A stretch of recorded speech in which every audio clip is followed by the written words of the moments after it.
Welcome, everybody.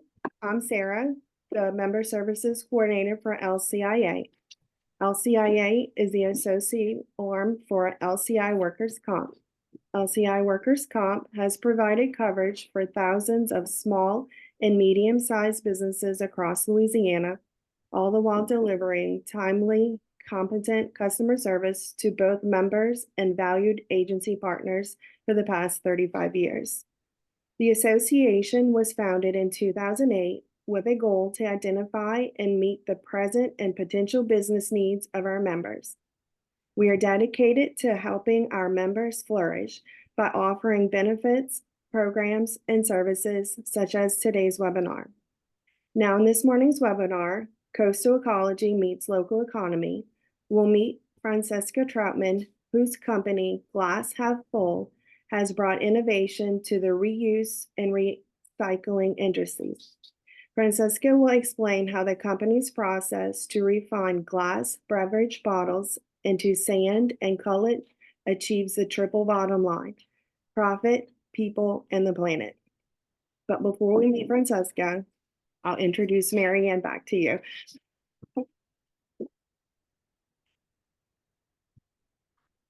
All right, y'all. Thank you for sticking with us for that. I'm Mary Ann Miller, Stay Local Program Manager. Stay Local, we create an environment where independent businesses can thrive through research, education, advocacy, and we're glad that you can be together at an event like this one where we virtually meet. We also educate consumers. We have a consumer-facing element, a campaign that helps them understand the value of choosing locally owned businesses. If you're not already, we'd love to host your business on staylocal.org/find.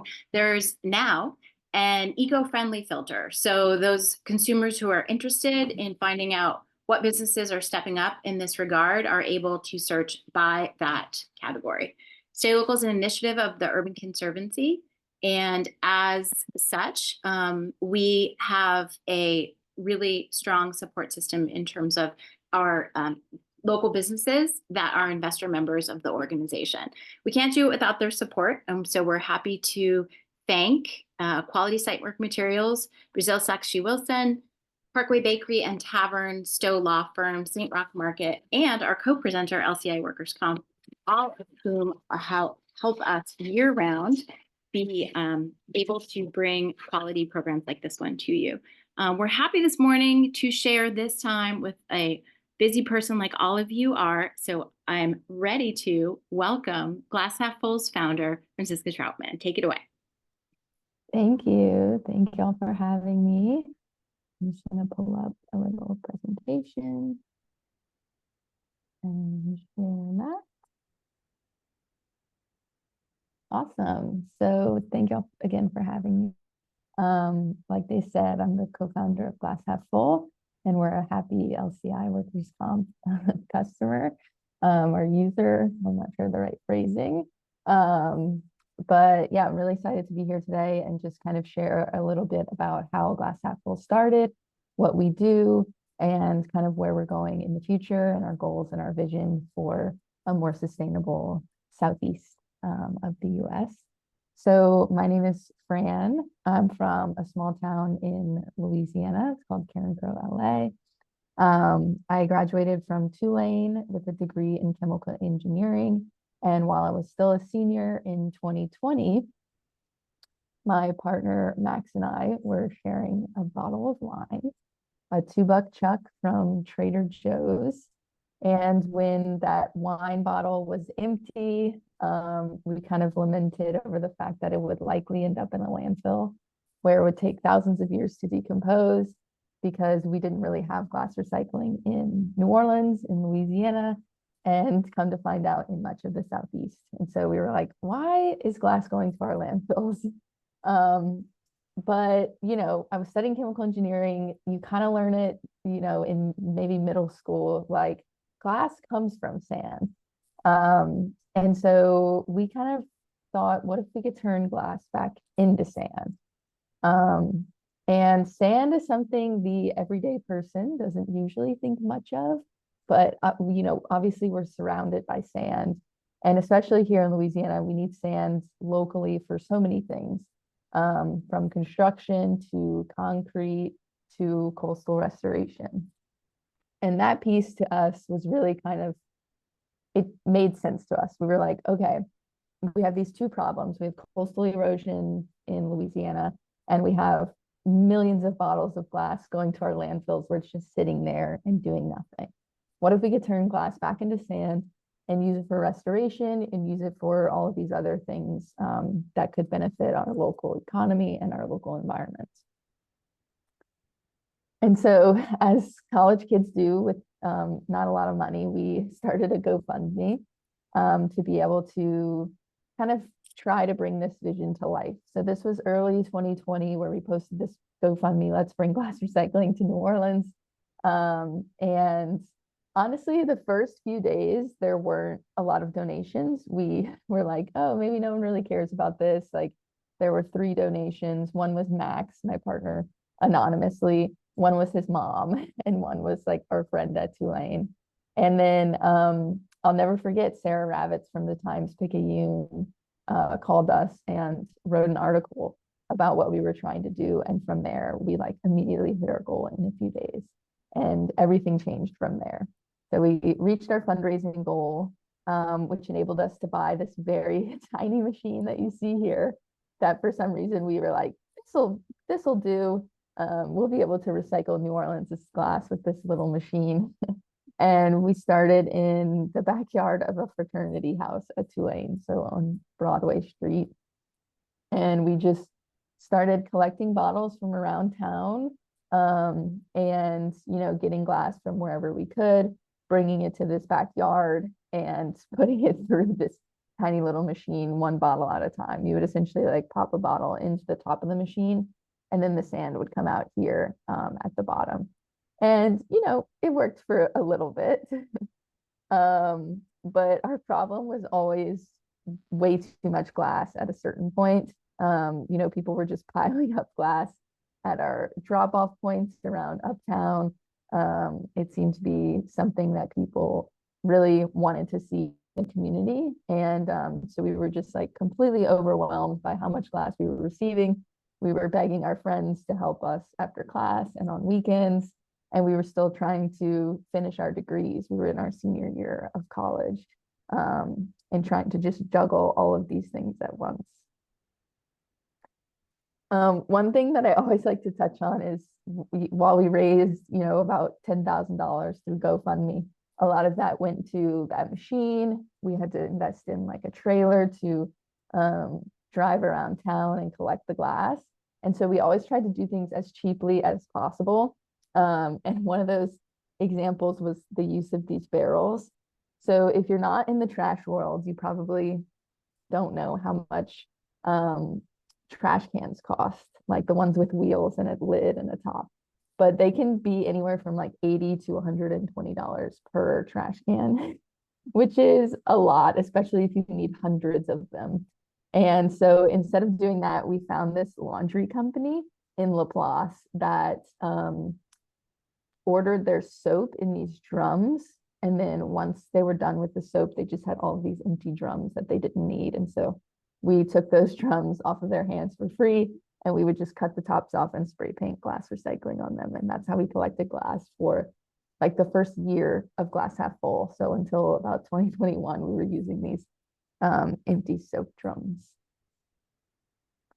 And then the pandemic hit. So we started Glass Half Full in about January or February of 2020. And then, mid-March, the pandemic kind of hit. Initially, it was very scary because we didn't know how this would affect Glass Half Full and what we were trying to do. We had all these drop-off points where people would bring us glass. Part of our entire business model was based on getting bars and restaurants on board to recycle their glass. So we were like, there goes our customer, they're all closed, everyone's at home.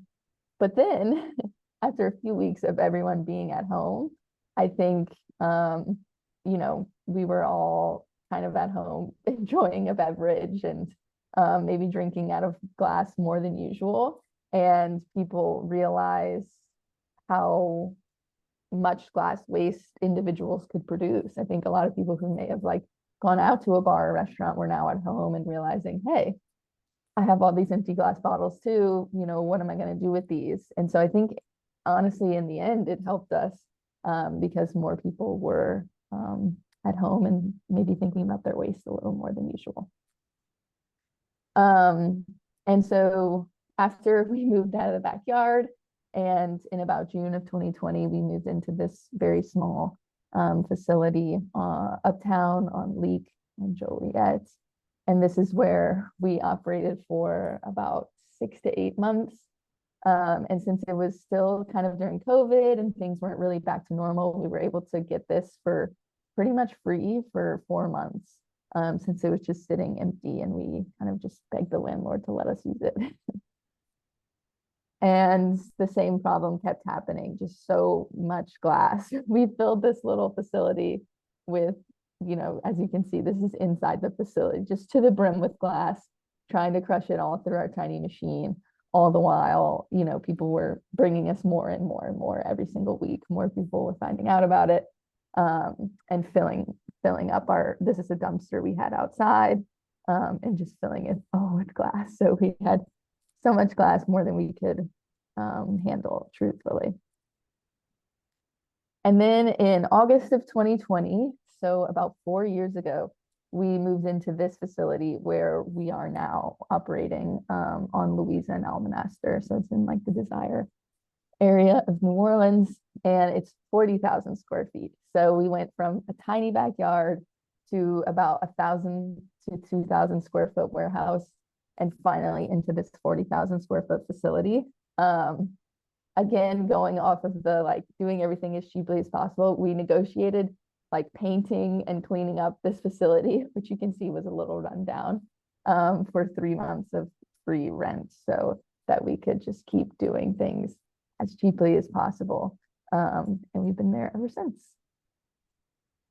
So now we have obviously moved out of those tiny little facilities. We divert glass from not just Louisiana, but also Mississippi and Alabama.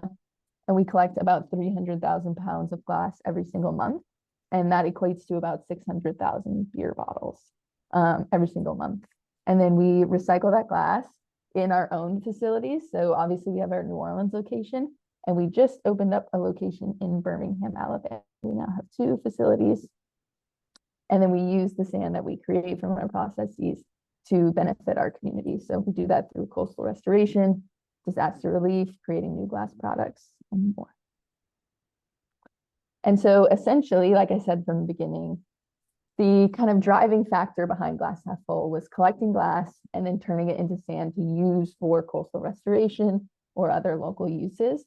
But I wasn't naive to the fact that we couldn't just create sand and then say, okay, let's put it on a beach or put it in our marsh or things like that.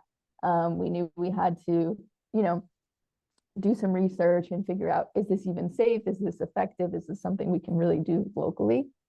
And so to do that, I teamed up with my professors at Tulane University, and we applied for a National Science Foundation grant. This was way back in 2020 that we applied for this, and we received it. And so from that, we formed what's now called RECOAST, which is basically a collaboration between us at Glass Half Full and Tulane University for this National Science Foundation program.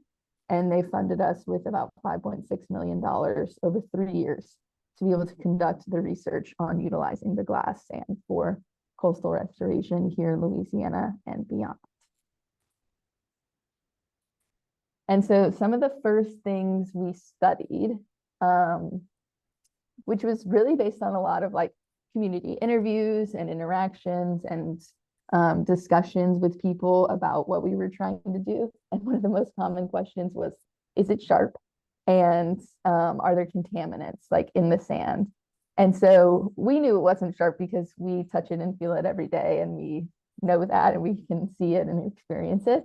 But we wanted to be able to prove that. And so we did like analyses of each of the grain sizes in a ton of different samples. And you can see the glass is the green and the brown is the native sediment from the Mississippi River. And so it's really quite similar in terms of roundness to our native sediment. And then same with contaminants. You know, we tested lead, we tested all the different heavy metals.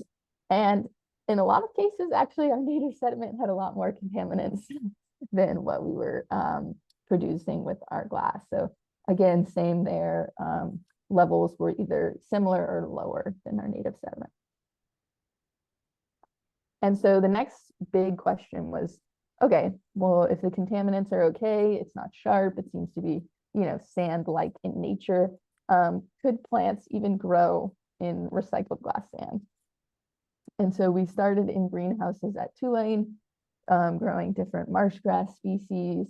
And then also researchers at Mississippi State joined in to test some of their marsh species as well. And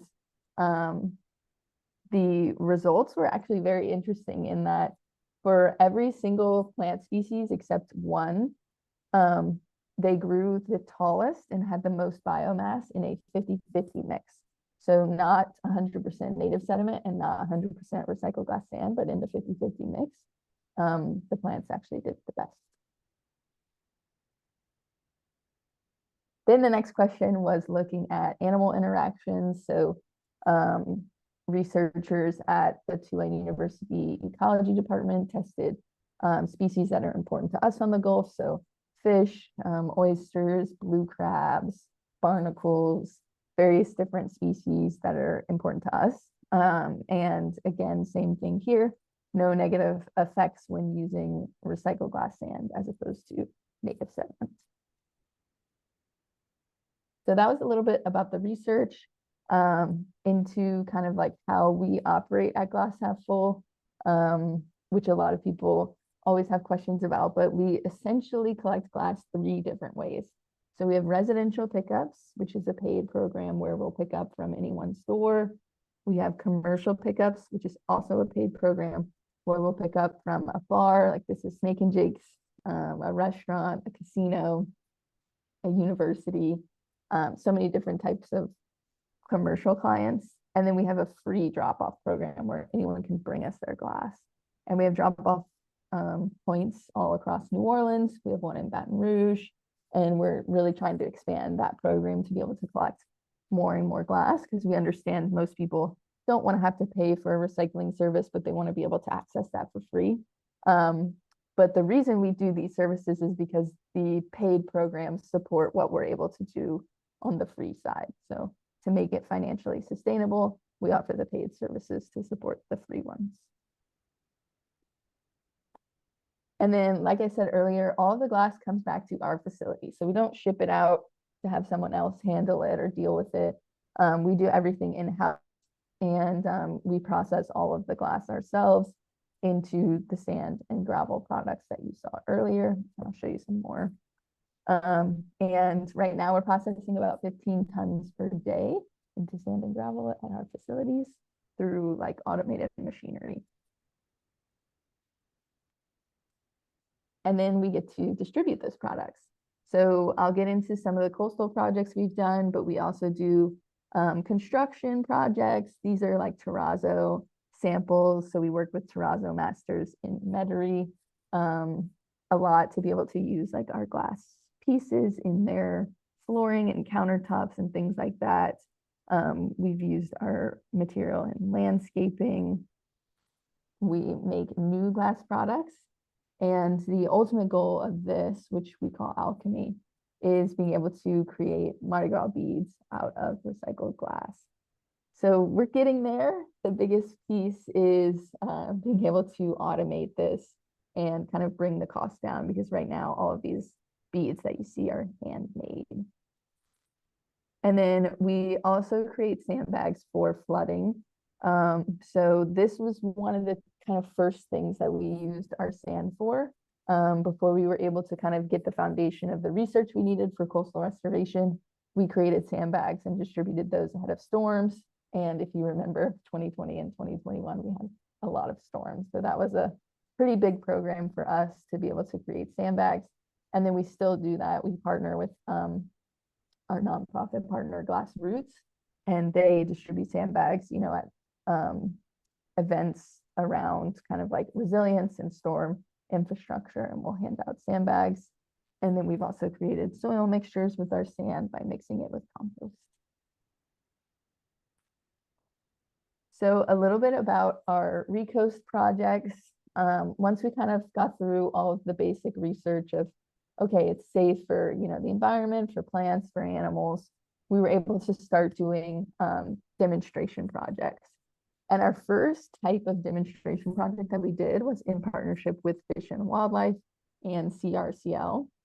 And this is at Big Branch National Wildlife Refuge. And this is called a blowout. And this happened during Hurricane Ida. So essentially you can imagine the storm was rolling in and just kind of destroyed this whole marsh area and created this hole in the marsh. And we don't want this to continue eroding, because if you can see, there's this little bayou right here behind it. And if this were to continue to erode, this would just all turn into open water and we would lose this marsh.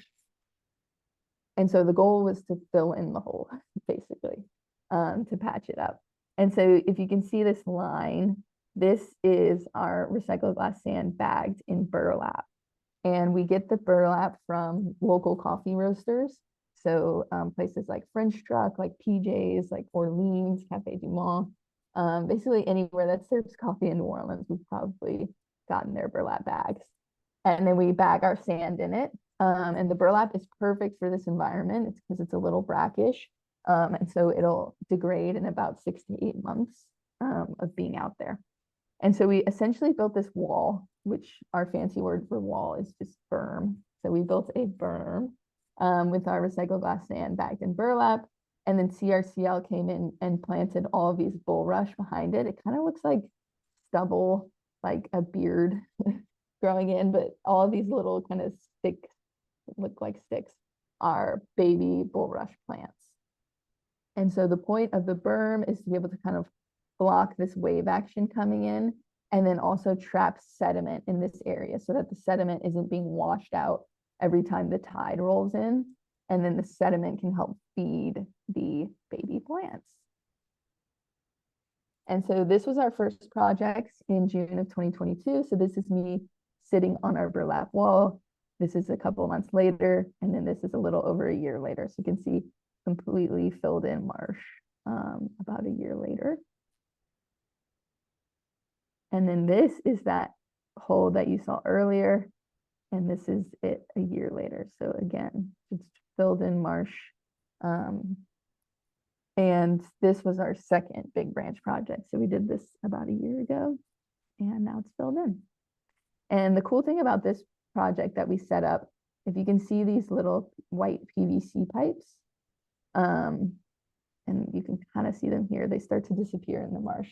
But that's a transect that we set up through Recoast. So every month scientists go out and measure the same exact things at each of the poles. So they'll measure vegetation, they'll measure sediment accretion, they'll measure water levels, so that we have the same data from each location throughout the years of the growth. So we can not only, you can pretty much see visually, yes, this project worked really well, but we can also back that up with data and our science.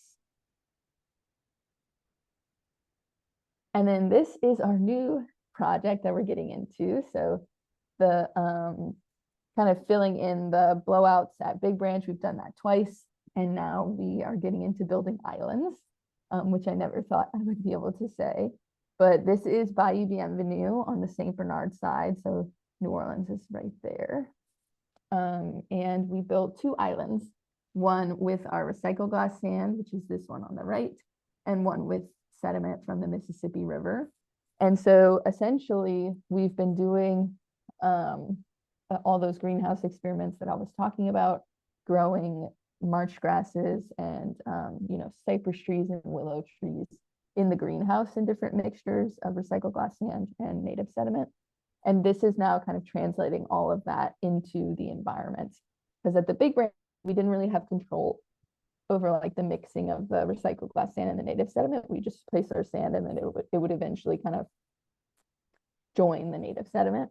But with this project, since we have these barriers, we'll be able to kind of keep the native sediment and the glass sand separate and be able to see in the environment, are there any differences? So since this picture, we planted bulrush, bull tongue, kind of maiden cane, different marsh grasses, and then in the fall, we'll be planting cypress trees on the islands. And then the scientists will be monitoring these for about 5 years to again see if there's any differences and monitor them over time. I did see a nutria on this island, sadly, which is not exciting. But I also saw a little gator sitting here as well. So definitely a lot of wildlife already taking advantage of the islands. So just to get into a little bit of the future of Glass Half Full, and then I'll open it up to discussion and any questions. So we just broke ground about 2 months ago on our new facility. So like I said, since starting Glass Half Full, we've always had the issue of too much glass, being a little overwhelmed by how much demand there is, and our inability to kind of keep up with that demand, whether it's through a facility, through vehicles or processing. And so this facility is really like build it as big as possible and then fill it with glass. And hopefully once this facility is up and running, our problem will now be how can we get more glass? That's the goal. And so I mentioned earlier that we recycle about 300,000 pounds of glass every month, and this will enable us to recycle 300,000 pounds of glass every day. So about 30 times more capacity with this facility. And that's just from the day it starts. Then we'll be able to continue kind of upgrading from there. And then if you can notice, this rendering, this is Bayou Bienvenue. So right here in the picture is exactly where the islands are. So basically on the same site as our islands is where we'll be building our new facilities. So we'll be able to have kind of both of those things on the same site. This is in Chalmette. So we're moving out to the parish in St. Bernard. And this should be up and running by January, actually. We're moving very quickly. And so this facility will enable us to expand our collection zone. So right now we're pretty much collecting glass from New Orleans, North Shore, Baton Rouge, and a little bit into coastal Mississippi. This will enable us to basically expand out to Mobile, into, further into South Louisiana, like out to Lafayette, and further into Mississippi. And so the goal is to be able to continue expanding collection for this facility. And again, just collect as much glass as possible. And then this is our long-term vision. So our goal is to be able to recycle 1 billion bottles annually. And we have a long way to go, but we're very excited to be able to do that, especially throughout the Southeast. So we have our New Orleans facility up and running. Like I just said, we're just opened up in Birmingham, and then we're hoping to get into Florida within the next couple of years. And so the blue zone is kind of like where we can collect the glass from and get it to the hub, which is the little red dot. And so, like I said, from the New Orleans facility, we'll be able to collect from Mobile, from Jackson, into kind of Lafayette, Louisiana, and even into Lake Charles, and bring that back to New Orleans. And then same with like Birmingham, we'll be able to get glass from, central Alabama into Tennessee, and then we'll hopefully keep going from there. And then lastly, we always want to continue making a meaningful impact in coastal restoration. So, I talked a lot about our research in Louisiana, but we've also had, research done in Dauphin Island, Alabama. So looking more at dune restoration and beach and dune environments, whereas in Louisiana, it's mostly marsh and swamp and things like that. So we're also looking at how we could make an impact on beach and dune restoration in, the coastal Southeast. And with that, I'll open it up to any questions. I think I saw some things in the chat as well. Oh my gosh, Dana, I did not know the first warehouse was a block from your house. That is so funny. Loved that. That was a great time for me. So Eileen asked if I use the sand for distribution for floods to prevent water. Yes, so yes. We did that a lot more in the beginning, but we still create sandbags for flooding events and things like that. And then, like I said, Glassroots is our partner on helping us distribute those sandbags to the community. So they'll post kind of like free distribution days. And there's also, I believe, a link on their form to sign up to pick up sandbags if you ever want them outside of a distribution day. And then Dana asked if I'll keep our Louisa Street facility once St. Bernard is up and running. So yes, we will keep that as a drop-off spot since it's become such a regular place for people to bring their recycling. So we'll keep it as a drop-off point, but we'll just move all processing to Chalmette. So, you know, all of the trucks coming in and out and processing and everything will happen in Chalmette.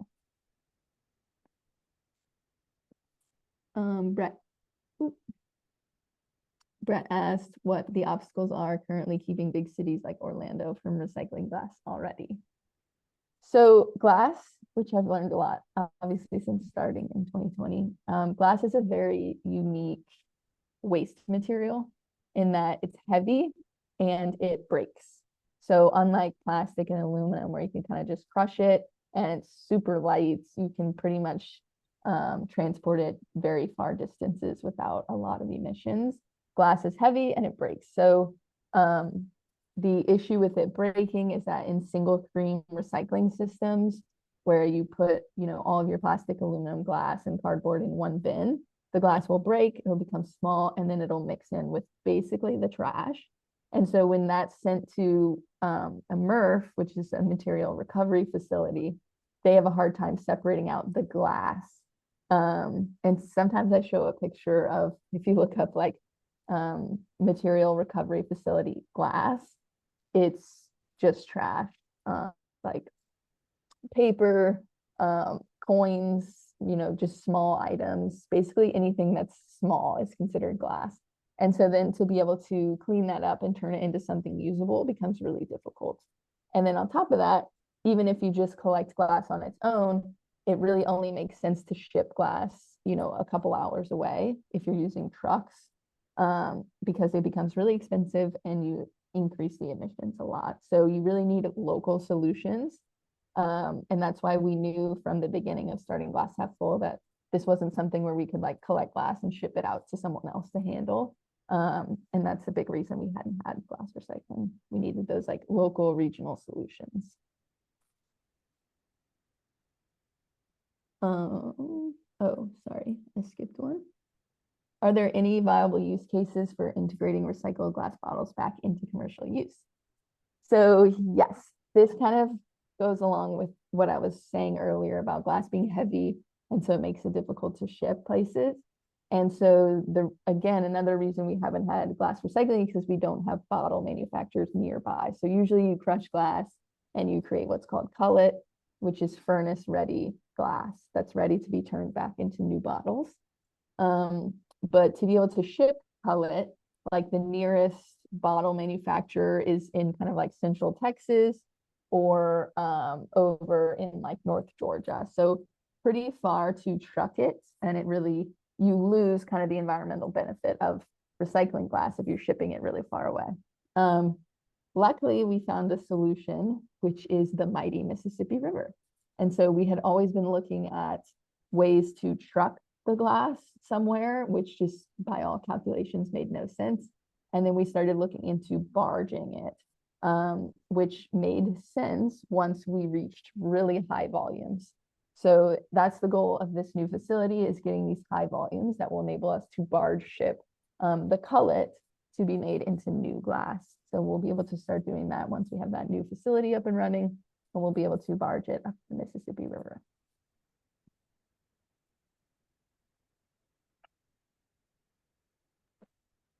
Liz from Southern Food and Beverage, we would be very interested in placing a permanent mini exhibit at the museum. I think that would be awesome. We'd love to do that. I think NOMA is doing a glass and sand exhibit this fall, and we're giving them a sample for that as well, which is pretty cool. Is sand available in bulk to green infrastructure contractors? Yes, it is. And I'll type in our products page and then our products email. The products page is just so you can see kind of like what we have, and then you can email us for like bulk pricing and things like that. Do I intend to focus only on glass or will we expand into multi-stream recycling? That's a great question. So in the wake of Jefferson Parish ending their single stream curbside program, we did start collecting single stream recycling for Jefferson Parish. So we added a crate of mixed recycling in addition to the glass crate. So the glass still remains separate so that we didn't run into the issues I spoke of earlier about mixing all of those things. So anyone who had a glass crate could add a crate to also recycle their cardboard, plastic, aluminum, and tin. And that's been going pretty well, just due to the fact that Jefferson Parish residents were used to recycling these things and then suddenly it was gone. And so the people who were interested in doing that have been, really appreciative, and it's been working really well. Additionally, we at our drop off on Louisa Street, which is by far our most popular drop off, we also have non-glass recycling there as well. So any cardboard, aluminum, tin, plastics, things like that, we also accept at our drop off facility. And then we also just added French Quarter recycling drop offs, which are glass and other recyclables. So same thing there. So we've definitely started dabbling in it a little bit. It's a very different environment and different kind of process. Again, like I said, glass is such a unique commodity that we've had to develop our own systems to handle glass only. And so now adding other multi-stream systems has been definitely challenging, but a learning experience. And I think a lot of our recyclers appreciate the ability to recycle those things with us because they just generally trust us a little more. What are my thoughts on implementing a bottle deposit system? I'm definitely about it. I would love that. I don't see it happening in the state of Louisiana. Likely we would get a federal bottle deposit system before I think Louisiana passed it on our own. I was just in California where they have a very robust bottle deposit system, and it's incredible to see how well it works. It's just really great to see the insane amount of volume of clean glass bottles that the recyclers there get in. And then it also just makes the entire system work. Another reason we haven't had glass recycling is because glass as a commodity isn't really worth much. And so whereas with like aluminum, you can go and get money back for giving aluminum to a recycler, the same thing doesn't exist for glass because generally we're losing money on processing the glass and turning it into something. And so adding that bottle deposit system makes the glass worth something and really makes the whole system work really well. The issue is that generally that burden falls on the glass seller. So like the beer or the wine or the liquor, and we have just a huge alcohol lobby here. So don't see that being super successful. And I think people have tried, and I'm more than supportive of it and would love to see it happen. But we're working to just try to operate outside of that system and make our process as financially and environmentally sustainable as possible. Moving sand by barge is energy efficient. Have you looked into expanding? Yes. So agreed. So once we start getting into barge shipping, we would hopefully be able to start accepting glass by barge as well, which would be incredible. And so, yeah, being able to expand into other cities along the Mississippi River that we wouldn't have otherwise. And even looking at, potentially Gulf barge or intercoastal barge shipping for glass as well as color. So same thing there, same idea. Am I exploring producing expanded glass? Do you mean like the foamed glass aggregate? So the foamed glass aggregate got a really big moment in that bridge collapse because they temporarily fixed when the bridge collapsed with this foamed glass aggregate. And so then everyone was like, foamed glass, which is a really cool product and thing. We don't currently have the ability to produce that. It kind of takes very specialized machinery. But we've definitely looked into it, especially since the bridge collapse made it a really popular thing. To Eileen's question about volunteers and community hours, I would definitely reach out to Glassroots. They are our partner nonprofit, and they go into schools and talk about, you know, why recycling is important, the importance of glass recycling and things that we do with it. And then they also have a ton of volunteer days, either for groups or individuals. And they're just an incredible partner to work on those things. So definitely reach out to them. How do I think we can bring consumers into the discussion effectively so that they understand the choice to pick a bottle in glass over one in plastic, especially for local products? I love that. So this kind of also ties into Glassroots. So since starting Glass Half Full, we knew that we couldn't just build a recycling facility and not kind of look at the recycling industry in like a holistic view of, yeah, do like consumers understand which products are more recyclable? Do they understand that it's different in every region? You know, like before we existed at Glass Half Full, it might have been better to choose plastic over glass because glass wasn't being recycled, it was going in the trash. And so, you know, being able to include education in our goals and our vision was always something we wanted to do. And so that's why I co-founded Glassroots, and then, you know, kind of built up that nonprofit to be able to start having those conversations. And I know Brett is in here as well from Grounds Crew, and I think they also do an amazing job. They're more focused on Mardi Gras, but it's like, again, trying to show consumers why it's important to choose local and sustainable products and how that has an effect on everything we do here in New Orleans. So that's something I'm consistently trying to do. I think my main methods are through social media. So I utilize TikTok and Instagram a lot to be able to kind of make these problems relatable and, you know, tell the story in a transparent way that people are excited to learn about, as opposed to, you know, maybe being like accusatory or talking down on people for using plastic and things like that. So always trying to keep it positive and spread the word. Can I talk about the recycling process? Do we need to separate and clean the glass? Thank you, Erica. So we essentially, our whole process is automated, which is pretty cool. We do tell people to, you know, to the best of your ability, rinse out things, remove caps and corks. But truthfully, the automated process can do all of these things. So we put it through our machinery, and it takes out anything non-glass. So anything like labels, corks, caps, metals, sometimes, you know, random things get in there. And so we're able to take out all of those things, and then only crush the glass and then separate the glass by size. And then with our new facility, we're investing in optical sorters, which will enable us to optically, in like a millisecond, sort the glass by color. So this is what enables us additionally to sell into bottle manufacturing, because they need color separated glass like at a huge scale.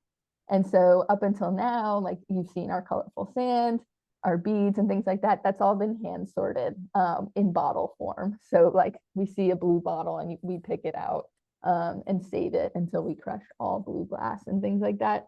So now it'll be nice to be able to do that at scale with the optical sorters and machinery. Will field trip to our islands be possible in the future? Yes. So that is definitely a goal. And that's why we put the islands, we wanted to put the islands exactly where we're building the facility, so that we can kind of show those two things at once, kind of like the whole circular process of sand to glass, and then we crush it back into sand and use it in coastal restoration. Unfortunately, right now it's a construction site, so you can only get there with hard hats. And so we can't do it now, but that's definitely a goal, is to be able to show people the glass process and the islands all in one trip. And then, have there been any significant interest from the arts for the glass materials? There's been a lot of interest. We've been so lucky to be able to partner with so many cool artists with the glass, as well as other things. Like we had a cool artists come in and want all of our plastic caps. So like I said, like the machine will separate the caps from the glass, and someone wanted the caps to create art. But we've had a lot of artists, not just glass artists, but we do work with a glass artist, Andrew, who's Liquid Art Glass on Instagram. He creates incredible things from our glass materials. And then also just a lot of artists who come in for things like jars. Like we have a lot of people who make candles and use our jars to fill them, and things like that. So I think there's been a lot of support from the arts.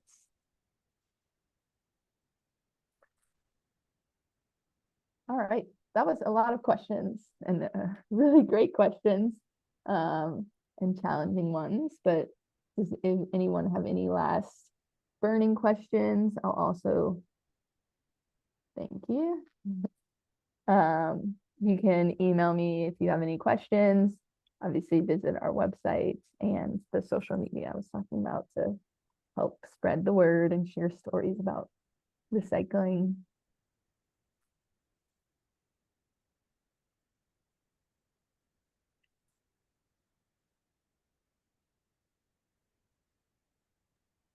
Fantastic. Thank you, everyone, for the questions, and thanks for all the thank yous. This has been really thought-provoking. I really appreciate everyone's interest. I think it's been a wide range of backgrounds that we've sort of brought to today. I just wanted to thank again Stay Local's investor members, and remind folks that for information about businesses that maybe you want to connect to this idea, that's a great way that as a network of local business owners we operate. Is I wrote down about the burlap bags. I can think of several coffee roasters that I'm not sure know that they were maybe an end place, that we didn't realize your sandbagging was a landing spot for. So everything about your whole process with reusing the soap containers from the beginning just reminds us, right? There's always that way to keep everything circularly connected rather than to go to a source that's going to end up being waste instead of reuse. So really appreciate that. Thanks everyone for spending their time this morning. If we don't have any other things that are burning, we'll give you a couple minutes back, and appreciate so much for being here.